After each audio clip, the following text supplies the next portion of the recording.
आते हैं कि आगे 2026 में क्या पोजीशन रहेगी। क्या वो बाहर आ सकेंगे, उनकी सियासत में कोई मुकाम बनेगा, दोबारा पॉलिटिक्स ज्वाइन कर सकेंगे, दोबारा वजीर आजम बन सकेंगे। और ये सारे सवालों के जवाब इसमें डिस्कस करेंगे। लिब्रा के लिहाज से जो कि पोजीशन चल रही है, अलबत्ता उनको लाइफ को थ्रेट बहुत ज़्यादा है, हेल्थ इश्यूज़ के इश्यूज़ आएंगे और 2026 में ही हेल्थ इश्यूज़ बढ़ सकते हैं। हुसन फरवरी के बाद जो महीने हैं, फरवरी मार्च पहली तिमाही के बाद उनकी दश। अस्सलाम वालेकुम नाज़रीन, शामी रोहानी टीवी के साथ एम ए शामी आपकी खिदमत में हाजिर है। 2026 की आमद है और हर शख्स ये सवाल पूछ रहा है, बल्कि बहुत से दोस्तों के फ़ोन आ रहे हैं कि पाकिस्तान का जायचा बनाए, पीटीआई का जायचा बनाए, इमरान अपोजिशन का क्या बनेगा, मुल्क की हालात कैसे बनेंगे और हमारा दुनिया में मकाम क्या बनेगा। बहुत से सवाल आते हैं, हर शख्स के कमेंट्स में भी आते हैं और वैसे भी कॉल्स पे भी, मैसेज पे, व्हाट्सएप पे पूछते हैं। तो उन सबको कंक्लूड करके एक मैंने पाकिस्तान का जायचा और पीटीआई का जायचा और इमरान खान साहब का जायचा बनाया और उसके मुताबिक जो मेरा तज्ज़िया है, इससे पहले भी मैं कई वीडियोस में आपके साथ शेयर कर चुका हूँ। इमरान खान साहब के जायचे के मुताबिक याद है, जब से इमरान खान साहब जेल में गए, तब से पाकिस्तान के तमाम एस्ट्रोलॉजर ने ऑलमोस्ट ये कहा कि 5 तारीख को आ रहे हैं, 10 तारीख को आ रहे हैं, अगले महीने आ रहे हैं और अब ये 2026 शुरू होने वाला है। ऑलमोस्ट हो गया, लास्ट इसका दिन चल रहे हैं। तो क्या वजूहत हैं कि आगे 2026 में क्या पोजीशन रहेगी।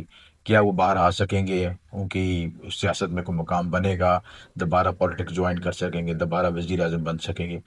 और ये सारे सवालों के जवाब इसमें डिस्कस करेंगे। सबसे पहले तो पाकिस्तानी जायचे को समझने की ज़रूरत है कि पाकिस्तान का जायचा जो 1947 में बना, तो उस लिहाज से जो पाकिस्तान का जो लगन बनता है वो एरिस बनता है और हाकम सतारा जो मरीख है। और पाकिस्तान के जायचे के मुताबिक मरीख जो है जायचे के तीसरे घर में बैठे हैं और मरीख जायचे के 2 घरों को कंट्रोल कर रहा है यहाँ पे। एक तो लगन को और दूसरे 8वें घर को। और यहाँ पे तीसरे घर में बैठ के इसकी पोजीशन बड़ी स्ट्रांग हो जाती है। तीसरे घर में जब कुछ तारा आता है, खास तौर पे मरीख की जो पोजीशन यहाँ पे तीसरे घर में बड़ी अच्छी समझी जाती है और यहाँ पे ये बड़ा स्ट्रांग होता है और अपनी स्ट्रांग विल पावर से अपनी डिसीजन मेकिंग कर सकता है। तो मरीख का जंगो जहल का सितारा है, हाकिमियत का सितारा है और ये इसकी कोशिश होती है कि हर काम को अपने बाई फोर्स अपनी पावर से कर सके। एक्स्ट्रा पोटेंशियल, एक्स्ट्रा एनर्जी है। इस लिहाज से आपने देखा कि हमारे मुल्क में हमेशा फ़ौज की ही दस्तरसी, क्योंकि मरीख जो है फ़ौज को रिप्रेजेंट करता है, एस्टेब्लिशमेंट को रिप्रेजेंट करता है। बहुत से तजर्बात किए गए, उसमें हमारी जो जमहूरी हुकूमतें भी आईं और उसके बाद फ़ौजी हुकूमतें भी आईं। तो सबके कंक्लूजन करने के बाद और जो जायचे में भी नज़र आता है कि वो ऐसी जो हुकूमत कामयाब रहेगी जो कि हाइब्रिड होगी। हाइब्रिड का मतलब कि 50-50, यानी फ़ौज और सिविलियन की जो कोऑर्डिनेशन से हुकूमत बनेगी। जैसे कि मौजूदा हुकूमत है वो कामयाब चलेगी और ये तजर्बा कामयाब रहा। और जैसे ही इसमें कोई जमहूरियत को इन्फ्लुएंस किया गया या पूरी तौर पे जमहूरियत को इम्प्लीमेंट किया गया, वो चीज़ फ्लॉप हो गई या पूरी तरह अगर इसको फ़ौज को रिप्रेजेंट कर दिया गया या मार्शल आर्ट लगा दिया गया, तब ये नाकाम है। तो पाकिस्तान का जायचा भी यही इसी चीज़ को रिप्रेजेंट करता है कि हाइब्रिड सिस्टम यहाँ पे कामयाब रहेगा और यानी दुनियावी तौर पर हम ये शो करेंगे यहाँ पे जमहूरियत है और बैकअप में स्टैब्लिशमेंट होगी और दोनों की कोऑर्डिनेशन होगी। तो मैं भी समझता हूँ कि जायचा भी इस चीज़ को सपोर्ट करता है, इस एनर्जी को सपोर्ट करता है और इसी से हमारा मुल्क कामयाब हो सकता है। अब उसमें रह गया करप्शन का, कामयाबी का, अच्छाई का, बुराई का। तो वो एक तो एक नाकाबिले ख़त्म होने वाली बहस है और ऐसी बहस जिसको जहाँ से शुरू करें वो एक नई कहानी शुरू हो जाएगी।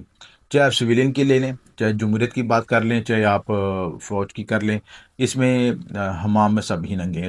इसको बहस बहस किए करने से कोई फ़ायदा नहीं है। अल्टीमेट रिजल्ट क्या है कि जो हकीकत पसंदी ये है, जो जायचा भी हमें गाइड करता है कि थर्ड पोजीशन जायचे में मार्स की पोजीशन, आपके जायचे में तीसरे घर में मार्स की पोजीशन प्लस जो है 8वां घर जो रिप्रेजेंट करता है इंटेलिजेंस को, जेंसिस को, सबकी एनर्जी इस पर रिप्रेजेंट करती है कि हाइब्रिड सिस्टम कामयाब रहेगा और जैसा कि चल रहा है 2026 में भी कामयाब रहेगा। चाहे अपोजिशन उसमें पीटीआई वगैरह मुख्तलिफ जमातें अपना रद्द देती जाएँ, लेकिन ये सिस्टम चलता रहेगा और इन द फ्यूचर भी मैं समझता हूँ कि पाकिस्तान के जायचे के लिहाज से यही सिस्टम कामयाब रहेगा। दूसरी बात ये कि जो हुकूमत स्टेबल रहेगी नहीं रहेगी, ठीक है, हुकूमत स्टेबल रहेगी और उसमें मैं समझता कि हुकूमत को ख़तरा है। वैसे भी जब तक आपकी स्टैब्लिशमेंट के साथ बनी बनी रहती है, हुकूमत चलती रहती है। मैं समझता हूँ कि कुछ अख्तिलाफ़ात तो बुनियादी तौर पर होते ही हैं, हर जगह पे 100% तो कोई भी चीज़ नहीं होती। तो ये बुनियादी तौर पे ये निज़ाम चलता रहेगा और 2026 में भी ये हुकूमत चलेगी, कामयाब मुझे नज़र आती है। उसके बाद दूसरा सवाल है कि आवाम को रिलीफ मिलेगा। आवाम को महंगाई के लिहाज से कोई रिलीफ नहीं मिलेगा, बल्कि महंगाई बढ़ेगी, वो इंटरनेशनल मार्केट के लिहाज से भी बढ़ेगी, रुपये की डिवैल्यूशन होगी। और अलबत्ता कुछ कानून साजी करके, जैसे प्रॉपर्टी माफिया वगैरह से मुतल्लिक़ कानून हैं, या दूसरे लीगली कानून हैं, या ट्रैफिक पुलिस के कानून हैं, जैसे हेलमेट लगाना है, इन चीज़ों में आवाम को उलझा के इस तरफ ज़्यादा कन्वर्ट किया जाएगा। हालांकि आवाम के फ़ायदे के लिए, इसमें बुराई कोई नहीं है। तो मैं समझता कानून साजी की जाएगी और उसमें आवाम को कुछ बेहतर, आवाम को एक डिसिप्लिन में लाने की कोशिश की जाएगी। इस लिहाज से ये जो 2026 है, तंजीम साजी का, कानून साजी का, जो इस वजह से बेहतर रहेगा, कामयाब रहेगा। तो ये चीज़ें आपको बेनिफिट मिलेगी, महंगाई बढ़ेगी, अफरा तफरी भी बढ़ेगी, स्ट्रगल बढ़ेगी, और दूसरा जो जॉब्स के इसका इश्यूज आएंगे, एजुकेशन के जॉब्स के मसाइल आएंगे, ये सारी चीज़ें चलेंगी सर। अलबत्ता जो लोग फ्रीलांसिंग वगैरह करते हैं चीज़ है, और ये दूसरी चीज़ों में काम कर रहे हैं, वो कामयाब रहेंगे। आवाम को दूसरी इंपॉर्टेंट सवाल पूछा गया कि अपोजिशन कामयाब होगी। अपोजिशन के जलसे जुलूस होते रहेंगे, वो प्रेशर बिल्डअप करने की कोशिश करेंगे, बिल्डअप करने की वजह से उसमें मुकम्मल सक्सेस नहीं हो सकेगी। अलबत्ता उनमें जोड़ तोड़, टूट फूट और ये सारी होती रहेंगी, और नतीजे में पीटीए को मैं मजबूत होता नज़र नहीं आता चीज़ है। क्योंकि पीटीए जो बेसिकली है, इमरान खान के पे खड़ी है, इमरान खान के जायचे पे खड़ी है। तो इमरान खान साहब को जायचा का एनालिसिस किया जाए, तो उनका जो लगन बनता है जो है लिब्रा, और लिब्रा के लिहाज से जो उनकी पोजीशन चल रही है, अलबत्ता उनको लाइफ को थ्रेट बहुत ज़्यादा है, हेल्थ इश्यूज़ के इश्यूज़ आएंगे, और 2026 में ही हेल्थ इश्यूज़ बढ़ सकते हैं। हुसन फरवरी के बाद जो महीने हैं, फरवरी मार्च, पहली तिमाही के बाद उनकी दशा के अंदर दशा चेंज होनी है, और उसकी सिचुएशन चेंज होनी है। हेल्थ इश्यूज़, उनकी जगह की तब्दीली हो सकती है, अस्पताल जा सकते हैं, या कोई हेल्थ के इशू बना के बैरून मुल्क भी सफ़र कर सकते हैं। कुछ भी ऐसे इश्यूज आ सकते हैं चीज़ें, तो जगह की तब्दीली नज़र आती है। अलबत्ता वो पॉलिटिक्स में दोबारा ही नज़र नहीं आते। पॉलिटिक्स में दोबारा एक्टिवेट होके वो अपना जो जैसे वजीर आजम जैसे मकाम हासिल करते नज़र नहीं आते।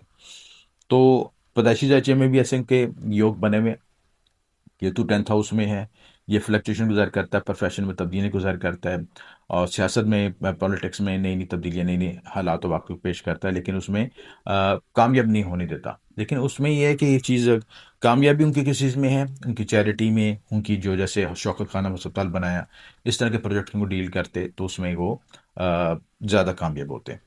पॉलिटिक्स का शोबा उनके लिए मेरे ख्याल के लिहाज से सूटेबल नहीं है।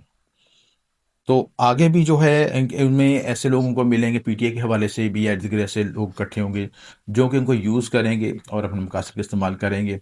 और जो बुनियादी मकासद जो हमने हीरोइज़्म इनकी पर्सनैलिटी के बारे में सोचा होगा, वो चीज़ उसमें कामयाब होते नज़र नहीं आती। चीज़ें, बातें तो तलख हैं, हम ये चीज़ नहीं सुनना चाहते, लेकिन हकीकत ये जायचा जो बताता है वो बता रहा है। आइंदा भी जो पोजीशन यही रहेगी, कमर इनके जायचे में अश्विनी नक्षत्र में है, केतु के नक्षत्र में है, और ये स्पिरिचुअलिटी का इन चीज़ों की तरफ फोकस ज़्यादा करेंगे। और जो इसके अलावा जो है, अगर आप ये ज़्यादा अपनी एनर्जी शुरू से ही, जैसे शौकत अरगान में बहुत बहुत कामयाब हुए, इसी तरह और मजीद प्रोजेक्ट बनाते हैं, उसमें बहुत ज़्यादा कामयाब हो सकते थे।